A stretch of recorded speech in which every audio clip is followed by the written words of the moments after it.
Welcome back तपाईँहरू सबैजनालाई।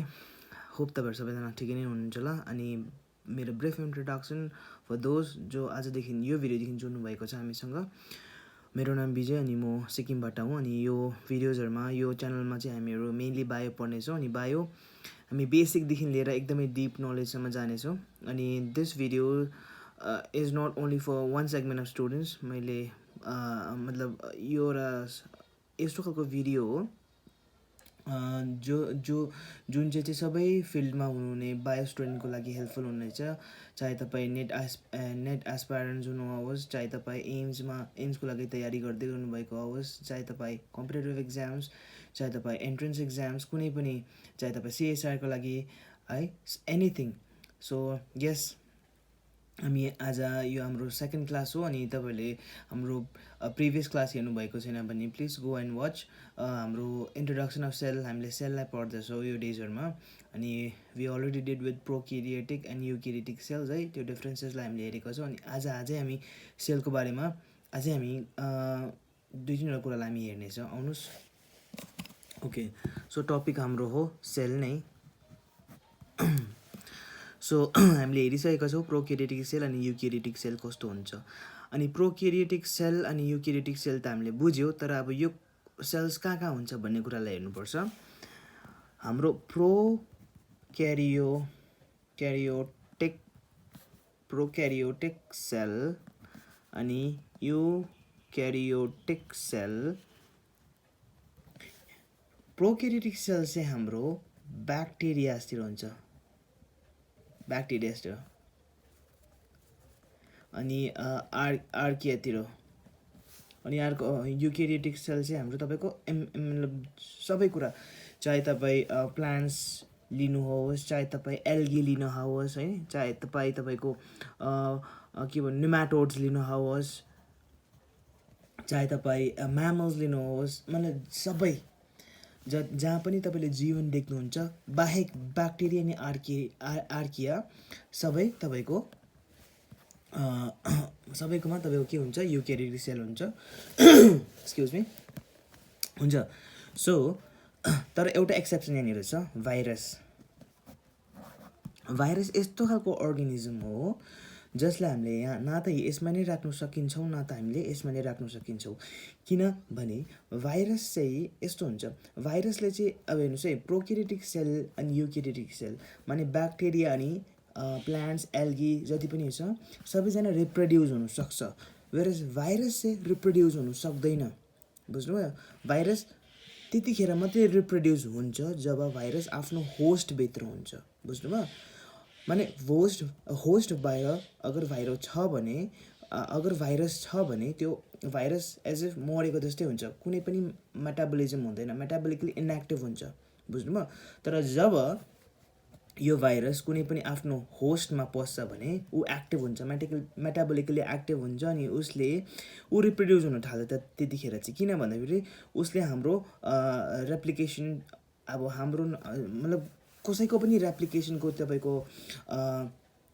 रेप्लिकेसनको त्यो मेकानिजम्सलाई चोरेर आफ्नो मतलब आफूलाई रिप्रोड्युस गर्नुमा उसले लिन्छ। सो द्याट मिन्स भाइरस चाहिँ यस्तो खालको अर्गेनिजम हो। Virus is also a living organism, तर हामीले पार्सियल लिभिङ अर्गेनिजम भन्दा पनि हुन्छ। किनभने अगर भाइरस होस्टको बाहिर छ भने ऊ नन लिभिङ थिङमा आउँछ, अनि अगर होस्टको भित्र छ भने लिभिङ थिङमा आउँछ। बुझ्नुभयो? लिभिङ थिङमा आउँछ। किन भन्दाखेरि चाहिँ बिकज भाइरसकोमा आफ्नो मेकानिजम हुँदैन आफूलाई रिप्रोड्युस गर्नु। द्याट्स वाइ ऊ मेटाबोलिकली इनएक्टिभ हुन्छ जब होस्ट बाहिर हुन्छ। आई होप तपाईँले बुझ्नुभयो होला भाइरसलाई हामीले किन प्रोक्यारियोटिक सेल। अनि भाइरस चाहिँ यस्तो हो, मतलब तपाईँको प्रोक्यारियोटिक या त युक्यारियोटिक कुनै पनि सेल लिनुहोस्, त्यो सेलभन्दा सानो हुन्छ। भाइरस चाहिँ त्यो अर्गेनिजम हो, भाइरसमा सेल हुँदैन। बुझ्नुभयो? सेल हुँदैन, द्याट्स वाइ ऊ आफै रिप्रोड्युस हुनु सक्दैन। एन्ड ओके, ब्याक्टेरिया अनि आर्किया। यो आर्किया भनेको के हो भन्दाखेरि ब्याक्टेरिया नै भन्छ। मतलब आर्किया ब्याक्टेरियाजहरू हामीले सुनेको छौँ नाम होइन। यो चाहिँ खासमा यो अर्गेनिजम हो जो चाहिँ ब्याक्टेरिया, जो हाम्रो अर्थ, हाम्रो प्रि हिस्टोरिकल तपाईँको त्यो एभिडेन्सेसमा तपाईँले हेर्नुभयो भने युल सी अब there are so many evidences कि सबभन्दा लाइफ चाहिँ अर्थमा फर्स्ट लाइफ आउने चाहिँ तपाईँको आर्किया भनिन्छ साइन्सले। सो आर्किया चाहिँ तपाईँको यस्तो खालको तपाईँको के भन्नु एउटा अर्गेनिजम हो होइन, एउटा अर्गेनिजम हो आर्किया, जो चाहिँ तपाईँको ब्याक्टेरिया भन्ने गर्छ यसलाई। धेरैवटा बुक्समा धेरैवटा हामीले तपाईँको जर्नल्सहरूमा हामीले हेर्दाखेरि आर्किया मतलब यो आर्कियालाई हामीले ब्याक्टेरियाकै एउटा उयो दिएको छ, आइडेन्टिटी दिएको छ, तर खासमा चाहिँ होइन। अब अहिले रिसेन्ट रिसर्चहरू भइरहेको छ त्यो कुराहरूमा, यो यसको त्यो मतलब ब्याक्टेरिया अनि आर्कियालाई चाहिँ एउटै क्याटेगोरीमा राख्ने त्यो कुरालाई चाहिँ अलिकति अहिले छानबिन भइरहेको छ। आई मिन त्यो भइसकेको छैन भनौँ न, the research is still going on.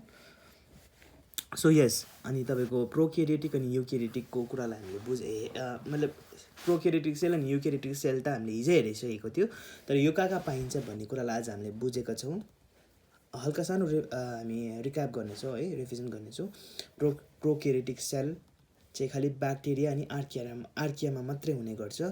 Eukaryotic sale चाहिँ प्लान्ट, एल्गी, जति पनि होइन, निमाटोड्स, तपाईँको जति पनि फन्जाई, एभ्रिथिङ, बुझ्नुभयो, बाहेक यो जति पनि छ त्यो सबैमा युक्यारियोटिक सेल हुन्छ, बुझ्नुभयो। अनि डोन्ट कन्फ्युज प्रोक्यारियोटिक सेल अनि युक्यारियोटिक सेल र तपाईँको मल्टिसेलुलर अर्गेनिजम र युनिसेलुलर अर्गेनिजमसँग तपाईँले कन्फ्युज नहुनुहोस्। प्रोक्यारियोटिक सेल भनेको सेलको नेचर हो, मल्टिसेलुलर अनि तपाईँको युनिसेलुलर भनेको चाहिँ तपाईँको कतिवटा सेलले बनेको त्यो कुराहरूमा छ, बुझ्नुभयो। आई होप तपाईँहरूले बुझ्नुभयो होला यो। अन्त यस, अन्त हामीले अर्को कुरालाई हेर्दै थियो, एक्सेप्सनलाई हेर्दै थियो, भाइरस, जो भाइरसलाई चाहिँ हामीले न त प्रोक्यारियोटिक सेल भन्नु सक्छ न त eukaryotic sale. I mean sale नै हुँदैन भाइरसमा, द्याट्स वाइ त ऊ आफै रिप्रोड्युस हुनु सक्दैन, ऊ आफैमा एउटा अर्गेनिजम हो, बुझ्नुभयो।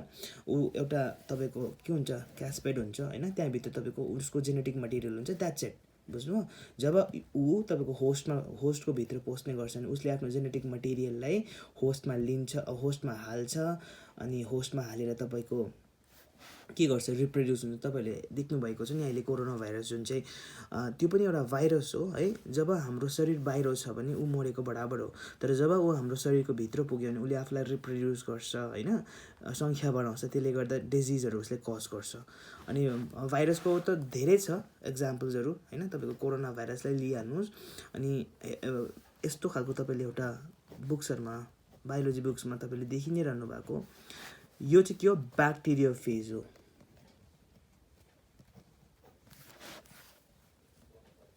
This is your bacteria phase. Bacteria phase भनेको चाहिँ भाइरस नै हो। यो भाइरसले चाहिँ ब्याक्टेरियालाई मार्छ, उसकोमा चाहिँ ऊ एउटा भाइरस अनि उसकोमा चाहिँ क्षमता छ ब्याक्टेरियालाई मार्ने। सो ब्याक्टेरिया भाइरस मतलब सरी ब्याक्टेरिया फेज, बुझ्नुभयो। अनि ब्याक्टेरिया फेजको पनि धेरै इक्जाम्पल्सहरू छ, lambda phase, T phase. Okay, यो कुरा अर्कै टपिकमा हामी डिस्कस गर्नेछौँ। तर अहिले अब हामीले प्रोक्यारियोटिक अनि युक्यारियोटिकको डिफ्रेन्सेसलाई, मेन डिफ्रेन्सेसलाई, यसको टाइप्स अनि कहाँ हुन्छ त्यो कुरालाई हामीले सकेका छौँ। हामी पढ्नेछौँ अब प्लान्ट सेल अनि एनिमल सेलमा, बुझ्नुभयो। प्लान्ट सेल अनि एनिमल सेलमा हेर्नुहोस्, प्लान्ट सेल अनि एनिमल सेलमा पनि देयर आर सम डिफ्रेन्सेस। त्यो डिफ्रेन्सेसलाई हामीले बुझ्नु जरुरी छ, बुझ्नुभयो। प्लान्ट सेल तपाईँको प्लान्ट सेलमा के हुन्छ भन्दाखेरि याद भएको कुरा हाम्रो तपाईँको एक्स्ट्रा के हुन्छ भन्दाखेरि सेल वाल हुन्छ। एनिमल सेलमा सेल वाल हुँदैन, एब्सेन्ट हुन्छ, बुझ्नुभयो। सेल वाल चाहिँ तपाईँको प्लान्ट सेलमा हुन्छ, एनिमल सेलमा हुँदैन। सेल वालको मेन फङ्सन के हो भन्दाखेरि यसले हामीलाई प्रोटेक्ट गर्छ। हामीलाई त के, हाम्रो सेललाई प्रोटेक्ट गर्छ, बुझ्नुभयो। अब एनिमल्सहरू मेनली के हुन्छ, उनीहरू जेनरली उनीहरू दे क्यान मुभ, राइट। अब यो जग्गामा उनीहरूलाई डेन्जर लाग्दैछ भने they can move, they can shift their self, right. But whereas प्लान्ट्समा त्यस्तो क्षमता हुँदैन, लोकोमोसन प्लान्ट्समा हुँदैन। त्यसले गर्दाखेरि अब चाहे हुरी आओस्, चाहे बतास आओस्, चाहे जेसुकै होस्, चाहे गरम होस्, चाहे जाडो होस्, उसले आफूलाई ऊ बाँच्नु छ भने त आफ्नो सेललाई बचाउनु पऱ्यो। अनि आफ्नो सेललाई बचाउनुको लागि उनीहरूमा के हुन्छ भने सेल वाल हुन्छ। यो सेल वाल चाहिँ केले बनेको हुन्छ भन्दाखेरि चाहिँ तपाईँको सेल्युलोज, हेमिसेल्युलोज हुन्छ, प्याक्टिन हुन्छ, बुझ्नुभयो। So this are the things अब जसले चाहिँ तपाईँको सेल वाल बनेको हुन्छ। यो एउटा डिफ्रेन्ट भयो। अर्को चाहिँ के हुन्छ मतलब के हुन्छ भन्दाखेरि तपाईँको प्लान्ट सेलमा तपाईँको प्लास्टिड भन्ने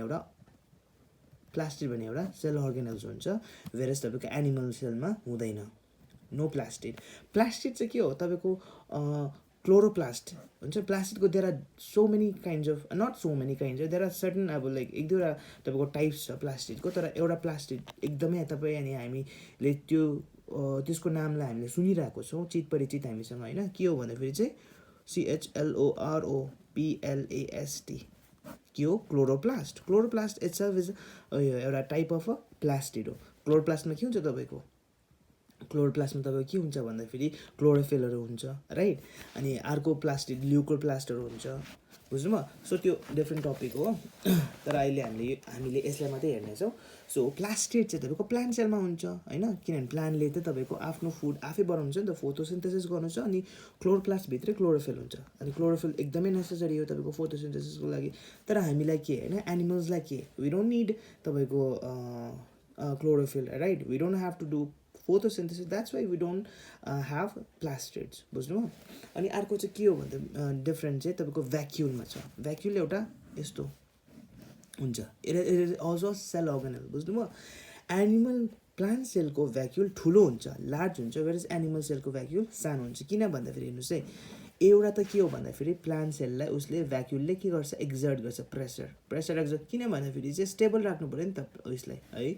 तपाईँको प्लान्ट सेललाई बिकज प्लान्ट सेल अब कोमा अब आफूले जति सक्दो आफूलाई कडा राख्यो जति सक्दो आफूलाई स्टेबल राख्यो होइन आफूलाई रिजिड राख्यो उति नै उनीहरूको लागि राम्रो वेरेस एनिमल सेल्समा त्यस्तो हुँदैन बुझ्नुभयो सानो हुन्छ भ्याक्युल सानो हुन्छ किनभने एनिमल्स यस अगेन अब लोकोमोसन हुन्छ एनिमल्समा ओके त्यो छ मतलब भ्याक्युल तपाईँको ठुलो अनि सानो हुनुको रिजन चाहिँ के एउटा रिजन चाहिँ के हो भन्दाखेरि चाहिँ तपाईँको भ्याक्युलले चाहिँ ठुलो भयो भने प्रेसर एक्जर्ट गर्छ नि त सेलमा बेसी प्रेसर एक्जर्ट गरेपछि तपाईँको एउटा स्टेबिलिटी उसले मेन्टेन पाउँछ अब यहाँ छ भने त भित्र अभियसली साइटोप्लाज्म हुन्छ यहाँ पनि साइटोप्लाज्म के हुन्छ मुभेबल हुन्छ राइट फ्लुइड हो एउटा सो त्यसले गर्दाखेरि त्यस्तो स्टेबिलिटी हुँदैन नि स्टेबिलिटीको लागि भ्याक्युल एउटा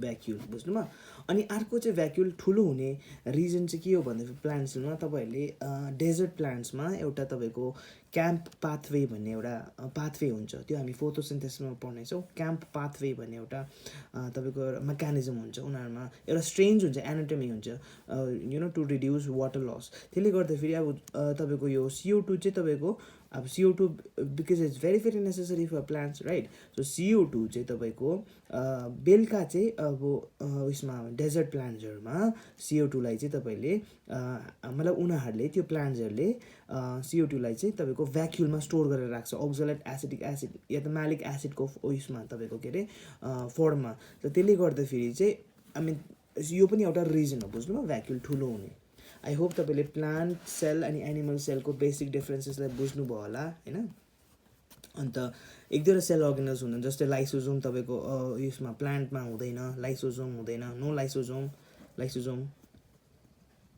लाइसोजोम हुँदैन होइन वेरेज एनिमल सेलमा लाइसोजोम हुन्छ यो पनि एउटा डिफरेन्स हो अब लाइसोजोम के हो एउटा सेल अर्गेनल हो यसलाई सुसाइडल ब्याग पनि भन्छ किनभने यसको लाइसोजोमको मतलब कन्टेन्ट चाहिँ लाइसोजोमको ल्युमेनमा चाहिँ यस्तो बेसी एसिडिक सब्सटेन्सेसहरू हुन्छ होइन त्यो एसिडिक सब्सटेन्स जब सेललाई कुनै पनि एउटा एनिमल सेललाई उनीहरूलाई याद हुन्छ कि यस अब this cell is no longer of use भनेर उनीहरूलाई जब याद हुन्छ भने लाइसोजोम के हुन्छ बर्स्ट हुँदाखेरि भित्र उसको एसिडिक पिएच छ त्यो पिएच मतलब त्यो एसिड मतलब त्यो सब्सटेन्सेस चाहिँ तपाईँको सबै सेलमा लागेर चाहिँ के हुन्छ सेल डिजेनेरेट हुन्छ सुसाइडल ब्याग पनि बनिने गर्छ सो यस हामीले के हेरेको छौँ भने प्लान्ट सेलमा तपाईँको सेल वाल हुन्छ लाइसोजोम हुँदैन प्लास्टिड हुन्छ अनि भ्याक्युल ठुलो हुन्छ एनिमल सेलमा तपाईँको सेल वाल हुँदैन है अन्त प्लास्टिड्स हुँदैन भ्याक्युल सानो हुन्छ अनि लाइसोजोम हुन्छ so there are other cell organelles also होइन जो चाहिँ अब तपाईँको प्लान्ट सेल अनि एनिमल सेलमा हुन्छ हुँदैन छ